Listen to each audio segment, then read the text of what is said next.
호유법률사무소의 김경남 변호사입니다. 자, 금일은 수차에 걸쳐서 국가유공자 또는 보험보상 대상자 등록을 했는데 거부 처분이 되신 분들을 위해 가지고 A부터 Z까지 알아보는 시간 갖도록 하겠습니다.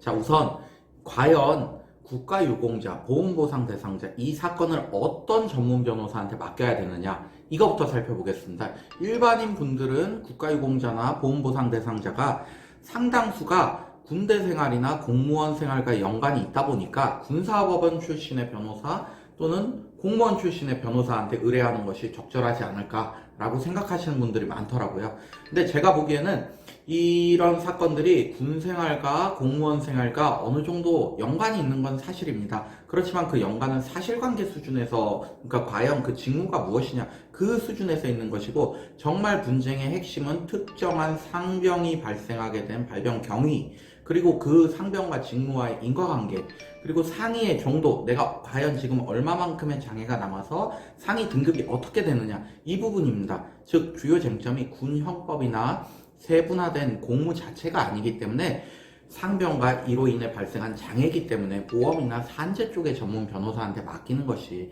저는 가장 적절해 보입니다. 자, 이번에는 대표적인 분쟁 유형에 관해 살펴보겠는데요. 제게 문의가 왔던 대부분의 사건들은 국가유공자에서는 전상군경, 공상군경, 공상공무원 사건이었고요. 보험보상 대상자에서는 재부상군경, 그리고 재부상공무원 사건들이었습니다. 이 국가유공자나 보험보상자로 인정을 받기 위해서는 군인, 경찰, 공무원 등이 직무 수행으로 상의를 잇고 이후 보험병원에서 실시하는 신체검사에서 일정 상위 등급 이상을 통과해야 되는 두 가지 요건이 모두 필요합니다. 즉 인과관계하고 상위 등급이 모두 충족돼야 하는 것입니다. 자, 이번에는 대표적인 등록 거부 사유에 대해 살펴보도록 하겠습니다.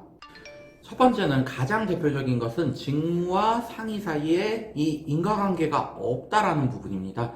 그러니까 신청인에게 발병한 상병이 어떠한 경위로 발생될지 증명이 되지 않아 가지고 이것이 직무로부터 발생한 것임을 인정할 수 없다. 즉 사고가 난지도 모르겠다 이 말 뜻이죠. 자, 두 번째는 직무로 인한 것이 아니라 본래부터 그 사람이 가지고 있었던 기왕력 또는 체질에 의해서 발병된 것이다 라는 부분이고요. 세 번째는 설령 직무가 상해 발생에 일정 부분 기여를 하였다 하더라도 그 정도가 지극히 경미해서 인과관계를 인정할 수 없다. 이런 사유로 거부가 나는 경우가 있고요. 두 번째는 상위 등급이 충족되지 않았다는 것입니다.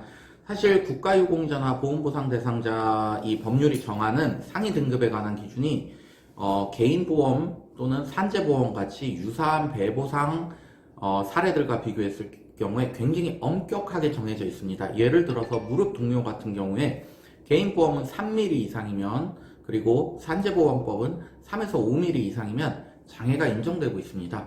반면에 이 국가유공자법에서는 가장 낮은 7급만 보더라도 최소 10mm의 동요가 남아야 됩니다. 이처럼 상위 등급에 관해서 요구하는 수준이 굉장히 높습니다. 이것은 뭐 국가유공자법이 말 그대로 이렇게 공을 세우신 분들을 좀 이렇게 기리고 좀 보상 수준도 높기 때문에 그렇게 설정된 것으로 보입니다. 자, 그 다음으로는 법률 자체의 해석에서 비롯된 분쟁을 제가 좀 소개해 드릴게요. 이러한 유형도 굉장히 많습니다. 2015년에 38선 철책 근무 중 북한이 설치한 목함 지뢰에 의해서 두 다리를 잃은 하중사님 사건, 여러분들도 한 번씩 들어보셨을 것입니다. 당시에 하중사님은 전상군경을 신청했습니다. 전상군경은 전투 또는 이에 준하는 직무 수행 중 상해를 입은 경우를 의미합니다. 그런데 보훈청에서는 전투 또는 이에 준하는 직무 수행 중 상해를 입은 것으로는 볼 수 없되 국가의 수호, 안전보장, 국민의 생명, 재산보 이것과 관련이 있는 직무 수행 중 상해를 입은 것으로 봐서 공상군경으로 인정을 해줬습니다. 물론 둘 다 인정은 하긴 하겠지만 전상군경이 조금 더 이렇게 높고 그리고 예우도 더 받을 수 있는 그런 분류입니다. 자, 후에 그러니까 공상공경으로 인정되었다가 후에 국민적인 비난이 좀 거세졌습니다. 그러자 보훈처에서 이제 전상공경으로 인정을 해주겠다라고 해서 처분을 바꿨습니다. 자, 여러분들은 이 사건에서 하중사님이 전상군경과 공상군경 중에 어느 것으로 인정되는 게 타당하다고 보이십니까? 네, 저는 개인적으로 전상군경이 더 타당하다고 보입니다. 만약 누군가가 철책 경계근무를 서면서 높은 곳에서 떨어져서 고관절을 다쳤습니다. 근데 그 고관절 부분에 괴사나 골수염이 발생해가지고 부득이하게 다리를 절단할 수밖에 없었다. 이 경우에는 공상군경이 타당하다고 저는 보입니다. 그렇지만 위 사건에서 하중사님은 북한군이 설치한 지뢰에 의해서 상해를 입은 것으로 보입니다. 국가유공자법 시행령 별표 1에서는 전투 또는 이에 준하는 직무수행의 기준들이 쭉 나열이 되어 있는데 보다시피 1-8호에서는 적이 설치한 위험물에 의하여 사망하거나 상해를 입은 사람은 전상군경에 해당한다 라는 명확한 정함이 있습니다. 우리 하중사님이 다친 것은 북한군이 설치한 지뢰로 추정되고 사실관계가 그렇게 인정된다 그러면 제 시행령 별표 제2일의 8호에 따라서 당연히 전상군경으로 인정되는 것이 타당할 것입니다. 자, 다음으로는 등록 거부 처분을 다툰 방법에 대해 살펴보겠습니다. 제가 직접 승소 판결을 받은 사례를 기초로 알아볼 텐데요. 제 의뢰인께서는 중대장으로서 복역하던 중에 대대장의 주관으로 열리는 부대 내 축구 경기에서 우측 무릎 십자인대 파열상을 입었습니다. 의뢰인께서는 약 12년이 경과한 후에 국가유공자, 보훈보상 대상자 등록 신청을 했는데 보훈청에서는 약 12년 전에 어떤 사고가 발생했는지 지금 알 수조차 없다.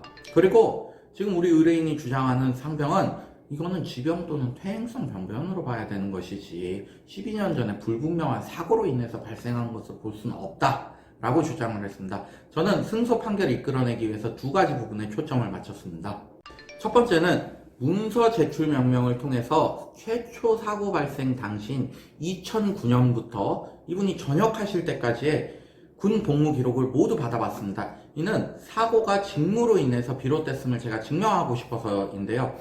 핵심적인 비록 문서 제출 명령을 통해서 기록이 다 왔지만 핵심적인 사실관계에 관해서 일부 기록이 누락이 되어 있었는데 당시 함께 근무를 했던 동료들의 인적사항을 파악한 후에 증인신문 또는 사실조회, 그분들한테 아직 군 복무를 하고 계신 분들한테는 사실조회를 통해 가지고 이 사고가 직무, 즉 전투체육 시간 중에 발생하였음을 제가 증명을 했습니다. 그리고 거기에 더 나아가서 이 당시 의무대로 후송이 되고 또한 국군 수도병원이나 국군 대전병원으로 후송이 돼가지고 치료를 받은 그런 사실도 입증을 했고요. 자, 두 번째는 보훈청에서는 약 12년 전에 사고가 났기 때문에 무릎을 다쳤다 하더라도 상당한 시일이 흐른 현 시점에서는 이 의뢰인한테 남아있는 무릎 동요가 본인이 본래 가지고 있었던 그런 무릎 질환이 악화되거나 아니면 이분은 간부이기 때문에 군대 외부에서 다른 활동을 하다 다친 것으로 봐야 된다 이렇게 주장을 했는데요.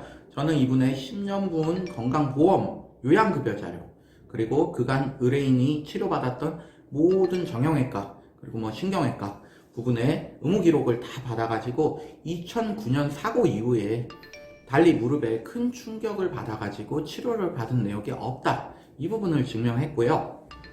그리고 진료기록 감정 신청을 통해서 2009년 당시에 사고가 급성, 외상성 인대 파열에 해당하고 2009년 사고가 무릎 상태를 점점 악화시켜서 현재 동요에 이르게 됐다는 점 그리고 신체 감정을 통해서 현재의 동요도가 10mm 이상을 초과한다는 점을 입증했습니다.